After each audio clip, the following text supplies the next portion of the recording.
আমাদের সাথে সাক্ষাৎ হয় না, পরস্পর সাক্ষাৎ হয় না, হয় না? আমাদের যখন সাক্ষাৎ হবে, আমরা যখন সালাম দেই, আসসালামু আলাইকুম ওয়া রাহমাতুল্লাহ, আচ্ছা সালাম দেওয়ার পর আপনারা একটা আমল করতে পারবেন না? মুসাফাহা। মুসাফাহা বুঝেছেন? এক হাত আর এক হাতের সাথে মিলিয়ে দেওয়া। চার হাত মিলানো না কিন্তু, যে আমি দুই হাত দিলাম আর আপনি দুই হাত দিলেন, চার হাত হলো। চার হাতের কোনো হাদিস নাই, দুই হাতের কথা এসেছে। দুই হাত, তার মানে আমার এক হাত আপনার এক হাত, এইভাবে আপনি মুসাফাহা করবেন। যার সাথে সাক্ষাৎ হবে, যার সাথে দেখা হবে, তার সাথে মুসাফাহা করবেন। আপনার লাভটা কি জানেন?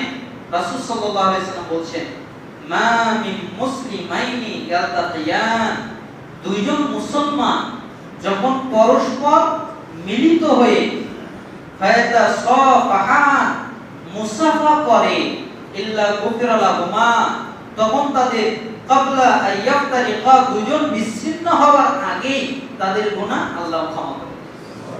তার মানে আপনি যে মুসাফা করছেন, এখন এই হাত ছাড়বেন, মুসাফা করার পরে হাতটা ছাড়বেন না।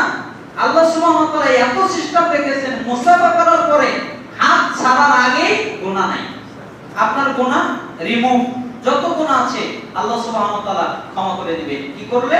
মুসাফা করলে। সুনান আবু দাউদ হাদিস 5212। এইজন্য